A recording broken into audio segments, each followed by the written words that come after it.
Hello guys, and welcome back to our channel. I welcome you back to Fafo season, where the drama never ends. Now today we're taking a look into the chaos that's erupting between MAGA supporters, Donald Trump, Elon Musk, and Vivek Ramaswamy. It's getting messy, folks. Now, as we watch the videos, a clear picture emerges. Many Trump voters are now embarrassed and don't want to own up to their decision. They thought they were voting for someone who would make others suffer, but it's backfiring. The rift between MAGA and Elon Musk is growing, and it's not surprising. The find-out phase is in full swing, and Trump hasn't even taken office yet.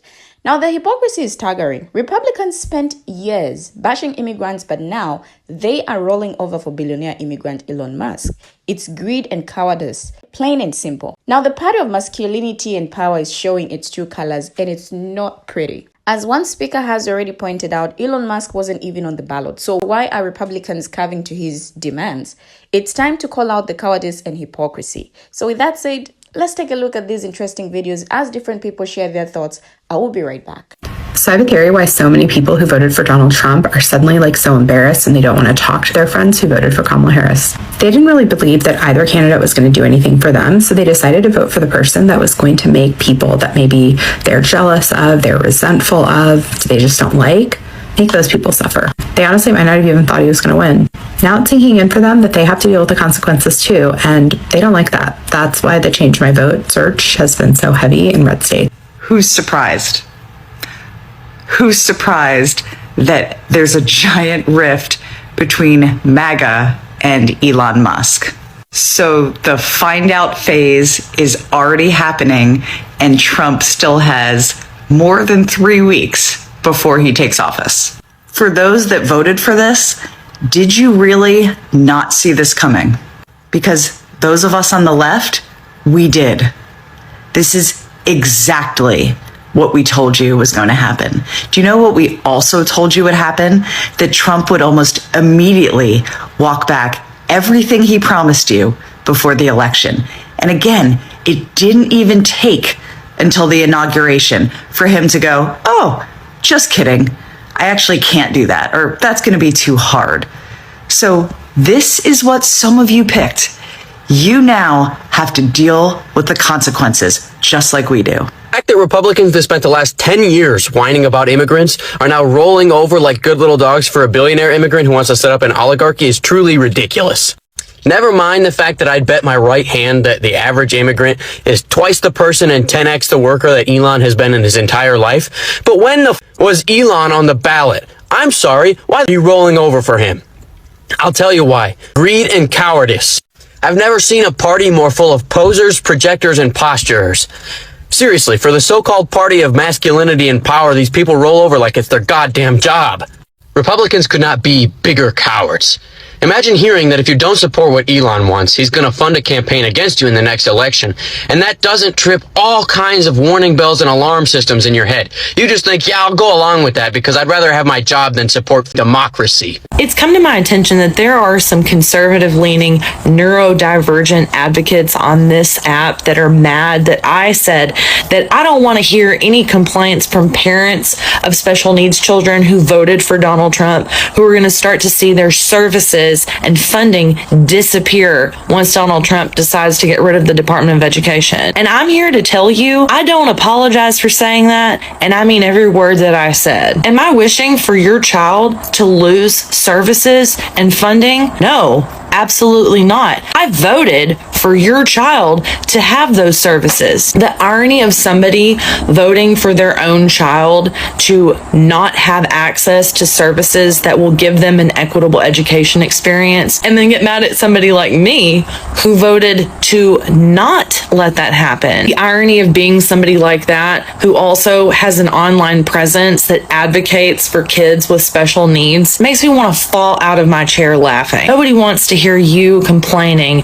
and blaming it on Joe Biden when your kid doesn't have a special ed teacher next year. No one is going to be interested in your hurt feelings and the drama that's going to come out of your mouth when your school district decides they don't have enough money to hire SLPs on your campus anymore to work with your special needs child. And why would your school district not have enough funds to do that? Because maybe their state legislature decided to misappropriate the block grant that the federal government decided to send them with $0 thorough oversight from the Department of Education that doesn't exist anymore. Y'all like to pretend like the state of Texas isn't already withholding critical funding from special needs students. I'm sorry, where in this conversation am I supposed to feel sorry for you, the parent of a special needs student who decided to vote for Donald Trump? It seems like I care about your child's educational experience more than you do. So Elon Musk, these scientist-looking mother, got on national TV and told working class people who said that they cannot afford to have children that they need to learn how to afford it because she need them to work for her grandkids.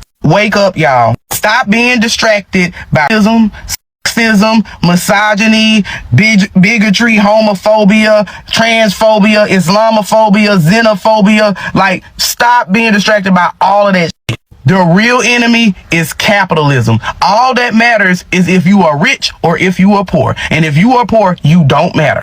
All of those systems were created to promote an illusion to collectives of people so that they believe that they are superior to other people.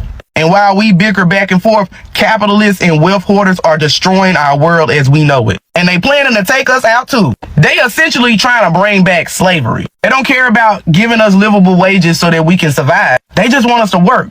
They raising the rent and paying little so that you'll have to work 1, 2, 3 jobs. So 3 corporations get the benefit from your labor and you still struggle. Listen, American capitalism is rooted in slavery. And this is what I mean by these oppressive systems creating an illusion. You know how like non-black people don't feel like the history of slavery affects them or could have some impact on their lives? But American slavery was the first example of labor exploitation. And it quite literally created our economy. The 100% profit that they were receiving from the free labor of slaves is the reason we are a first world country.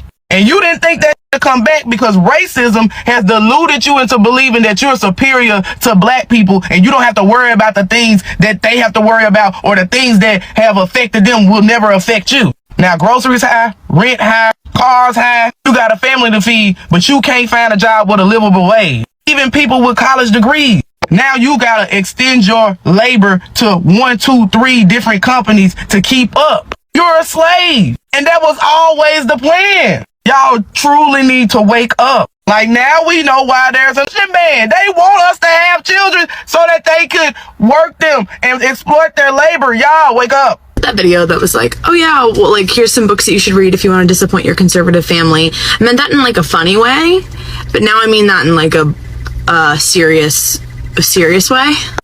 I guess I post this because I don't think I'm the only person that this is happening to, where like watching people that you love get more and more red pilled to the point where it is like it's scary. If it weren't so deeply personal, like I would find it so interesting from a mental health perspective, because it's like watching this group think happen the way that it is, and watching how it like disinformation just unhinges people from reality.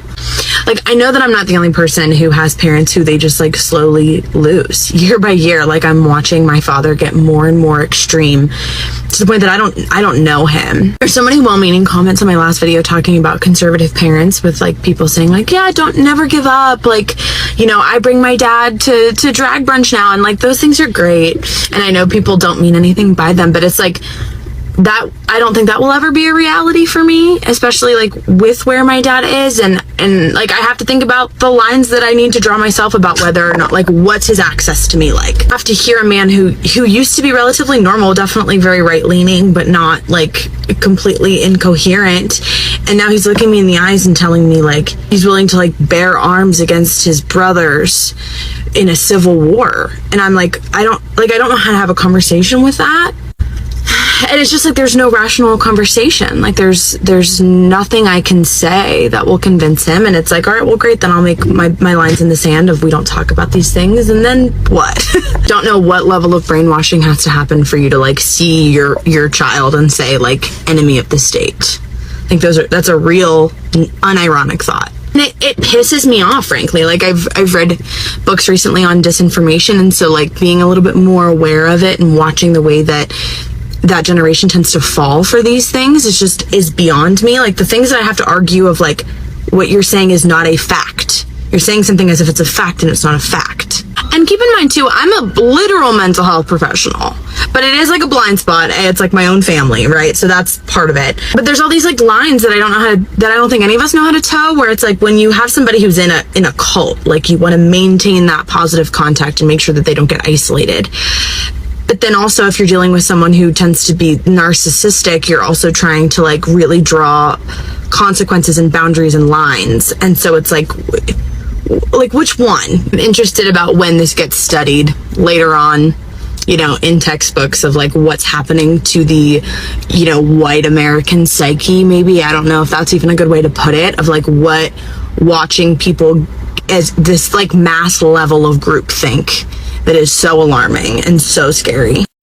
Yo, to anybody out there that seems to be mad at us, the people who didn't vote for that dude, laughing at your around and finding out moments, you.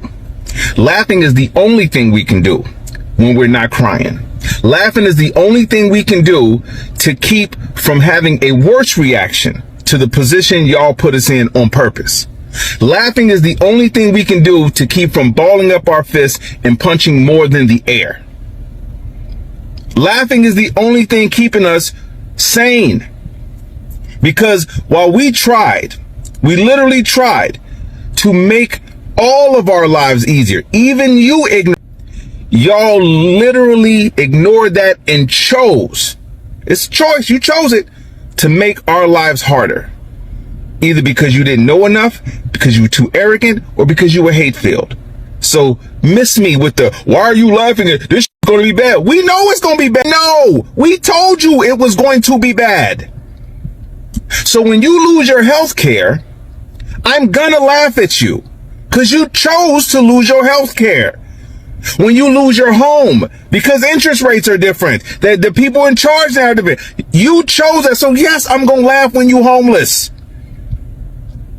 When you cannot afford to buy anything, including eggs, you know, the reason why I'm just gonna vote for him because of eggs.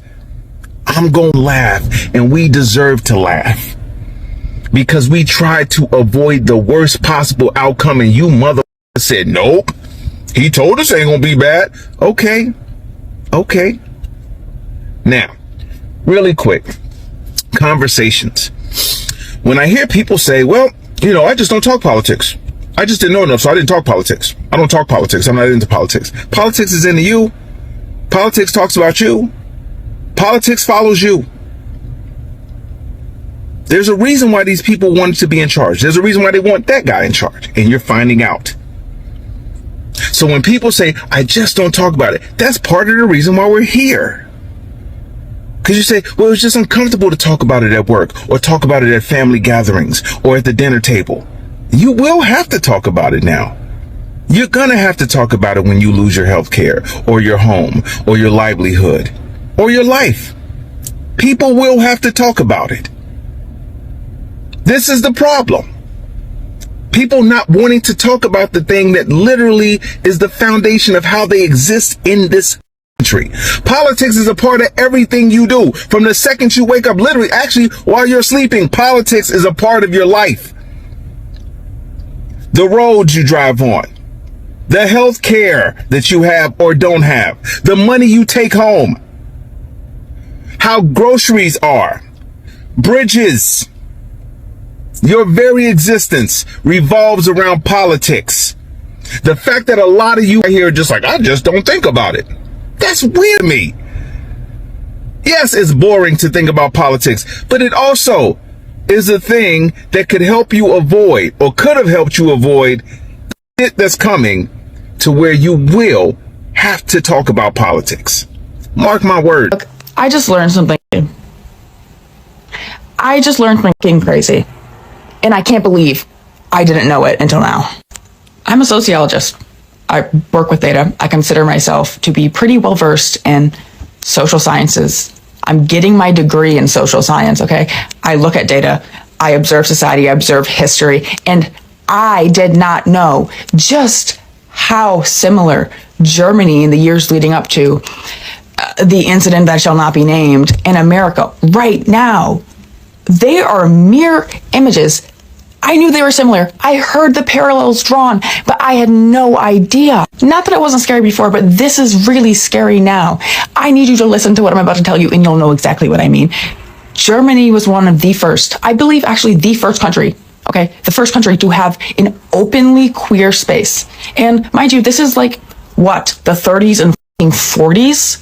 They were an extremely open and progressive country for their time. But like, even compared to now, like they are a progressive country by today's standards still. Well, I guess by America's standards, not necessarily the world's. But they had open queer spaces. Gay people, trans people walking around. They had queer nightclubs. They had queer spaces. And they went through a period of progression where they had scientific progress.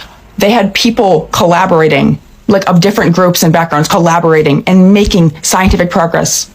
They were growing as a society. Jews got more rights. Minorities got more rights. Everything seemed like it was kind of going on like the up and up, like things were heading towards progress. Not to say that there weren't still critics, loud critics at that, because there were, okay? There still were people that were very unhappy and wanted to change this. Whether it was about the Jews or the gays or the disabled people, like it doesn't matter. Like there are always going to be people that have these views, okay? And this country was like this for years. A very progressive country with progressive policy and progressive social politics. It was there. And it was heading on the up and up. And this is right before the Yazis took power. The scariest part of this all is, you know what was the push? You know what was the push? The economy. The economy was the push factor. This is how they got into power, because the economy and the job market and inflation was bad. So naturally people were like, I think we need like a new approach. We need a transfer of power. Things shifted. And that's how they ended up here. And that's how we're going to end up. That's how we're going to end up there too. I could go into detail. And the more detail I give, the more it lines up with America. That's the scary part. I'm shocked how long I lived without learning about any of this. Truly. On the morning of the election results coming in, I saw a video from a woman whose grandma escaped the Holocaust literally like a week before it became an unescapable thing. She barely made it out. She barely got the money and found a sponsor to help her in America. But she did. And she's been an American ever since. And she said to her granddaughter, quote, "We all used to laugh at the brown coats," end quote. And that woman posted that video, said it keeps her up, like it disturbs her. Like she thinks about that all the time. Because if you don't know, the brown coats are the people that took innocent Jewish people out of their homes. Like drug them out. They were the officers that did that. Okay, so I need you to understand that we are in the same place. We're laughing at their absurdity. We're thinking they're too extreme. There's not enough of them. It's not going to happen. That's what they all thought in Germany. Oh, we're going to fix the economy. It's not that big of a deal. We all know what happened after that, is all I'm fucking saying. I'm going to leave it at that. Trump people winning the election, but still being mad and surly is like when you in a relationship with somebody who don't want to be in it, and they tell you all you gotta do is these and such things, and you finally give in and do these and such things, and they still miserable and still hate you. These people is a prime example of how happiness comes from within, because you can get what you want and then still don't want what you got, because y'all done won the election, however, by any means necessary. Wink, wink. But still, y'all still out here mad at people, locked and loaded, ready to go off on somebody for what? We said we're gonna let y'all have it. We said we hope that he do everything that he told y'all he was gonna do. Now y'all suddenly want to know why he trying to end healthcare. Y'all wanted him to end it, right? Because it had a black man name on it, which it didn't. Y'all put that name on it and then got confused between what's Obamacare and what's the Affordable Care Act. And then y'all want to blame others. We didn't name it Obamacare. The Republicans did. And now y'all are mad because other Republicans are confused about why they're losing their health care. That's just so hilarious. It's so hilarious. Y'all are the baby daddy who could not be pleased, and then you got what you wanted and then did not want what you got. Why are y'all mad that your non-Trump friends don't want to hang out with you? You're miserable. You are miserable creatures. Y'all are a very unhappy group of people, and y'all are just looking for a fight. And we have surrendered. We waved the white flag and we said, you know what? We're going to gracefully bow out and let y'all have it. If America's about to be great, if gas is about to be 50 cents, if groceries is about to be $1 for a whole month, great. We can't wait to see exactly what y'all do with all the promises that's been made. Good luck to you all, and we'll see you in January. Anybody else think it's hilarious that the Republicans all expected us to freak out and cry and panic, and instead we were all just like, well, I hope you get everything you voted for, which made them all like think for a second, like, oh, do they know something I don't know? Because I've talked to so many Republicans now who've seen like the cabinet picks that Trump's doing and finally heard that, Vivek wants to cut all veterans benefits, and they're talking about firing 3/4 of the federal workforce, which will just collapse the economy overall because of how many people will all of a sudden be unemployed. And watching these Republicans come to the realization that we were trying to help them by telling them how bad of a Trump administration was going to be. And now they're all stuck in this point where their family doesn't even want to talk to them because they voted for a and all chickens are coming home to roost, and he's not even in office yet, and they're scared already. And it's gonna be so bad if he does this he's talking about. Like, if it's almost like gallows humor at this point, because we're all. Now, the speakers in these videos are spot on in their assessment of the current state of American politics. The hypocrisy and cowardice displayed by Republican lawmakers and MAGA supporters are staggering. As one speaker has already pointed out, the Republican Party's sudden willingness to roll over for billionaire immigrant Elon Musk is a perfect example for their hypocrisy. For years, they've been spewing anti-immigrant rhetoric, but now they are willing to abandon their supposed principles for the sake of power and greed.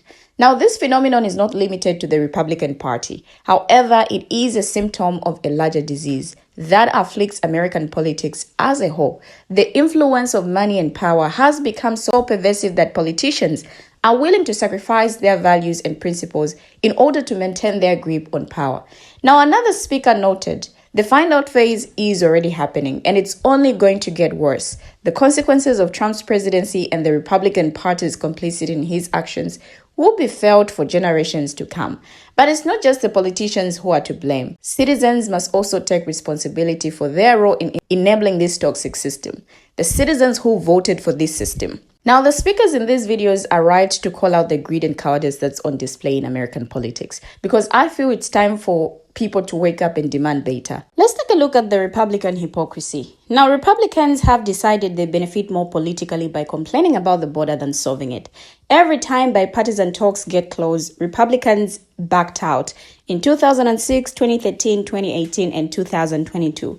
The proposals under negotiation in those years included common sense, bipartisan, and popular reforms like increased funding for border security, a path to legalization for undocumented immigrants living in the U.S., and an increase in foreign worker visas to address pressing needs in the U.S. workforce. In 2006, the bill was laid by President George W. Bush but couldn't get through a Republican Congress. In 2013, a deeply bipartisan Senate bill got unalived in the GOP-controlled House. In 2018, an agreement by President Trump and Senator Durbin was scuttled by White House staff, and in 2022, Republicans walked away from the cinema till its compromise. Naturally, instead of holding bipartisan talks with Democrats, this time around, House Republicans have decided to introduce a radical immigration bill that would make most voters' jaws drop. Meanwhile, the debt limit bill the House Republicans passed would impose major cuts on funding and staff for border security. It proposes to cut CBP's budget by $4 billion and results in the loss of 2,400 Border Patrol agents.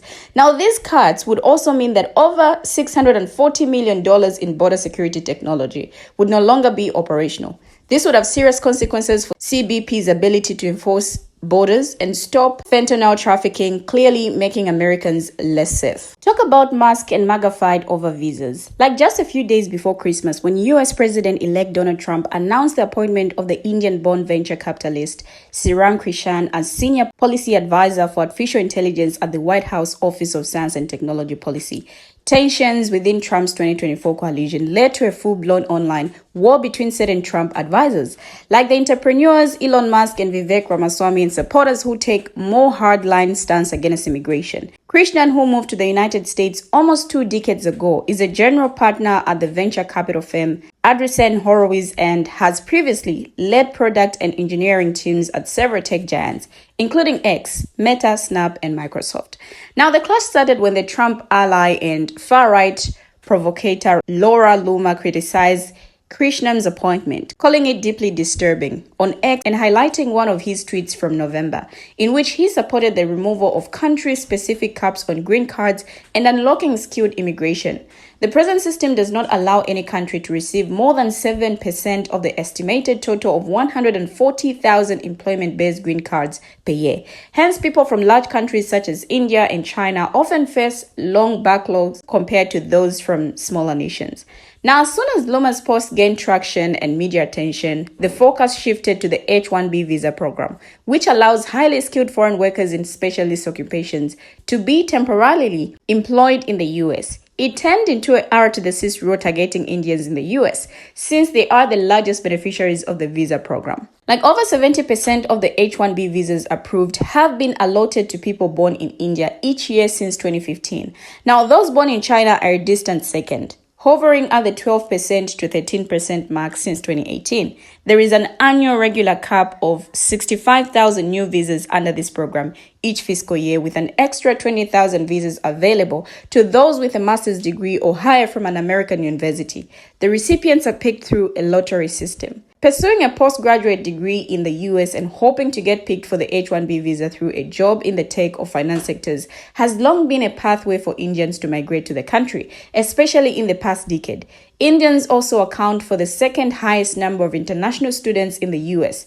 In 2023, the US government issued over 140,000 visas to students from India, and as of 2024, there were over 377,000 Indians studying in the US. It is this dominance of Indians that seems to have caught the attention of the hardline nativist wing of the MAGA world, whose adherents argue that the H-1B program, meant to attract top talent from around the world to the US, is misused by tech companies to staff their low to mid-level workforce for much lower pay than Americans would demand. However, Musk and Ramaswamy, Trump's choices for the newly created Department of Government Efficiency, have weighed in favor of H-1B visas, saying that there is a permanent shortage of excellent engineering talent, and if the US were to let go of this global talent, it would be employed by competitors. As much as it was a debate over 1HB visas, this online backlash has exposed the anxieties among Trump allies and MAGA supporters over Trump's appointment of several Indian Americans to his cabinet. Now, these include Ramaswamy, Kolkata-born Dr. J, who have been appointed as the director of the National Institutes of Health, and Hamid Dillon as the Assistant Attorney General for Civil Rights at the Department of Justice. Kash Patel is Trump's pick to the FBI director, while Vice President-elect J.D. Vance's wife will be the first Indian American second lady. It is also broadly a reactionary lashing out against Indian immigrants in the U.S., who total a little over 5 million and are a highly influential community as well as the wealthiest minority group in the country. The majority of those who moved to the U.S. after 2010 are high-skilled workers who have well-paying jobs in fields like tech, finance, medicine, and law. They are often cited as examples of immigrant achievement in the West and described as a model minority. Indeed, there is a lot going on between MAGA supporters and the people they voted for. And this controversy illustrates the influence that Trump's 2024 allies, especially Musk, wield on the president-elect's policy agenda, perhaps to the chagrin of his 2016 supporters. While Steve Bannon, a former Trump campaign manager, was quick to criticize the visa system as a scam, those involved in Musk's orbit have insisted that such policies serve the national interest. It appears that Trump has begun to agree with them, at least for now. We have finally come to the end of the video, but what do your viewers have to say about what these speakers had to say in the videos? Share your thoughts, your views in the comment section, and let's have a conversation there. Thank you for always watching, and see you in our next video as we bring you another interesting video.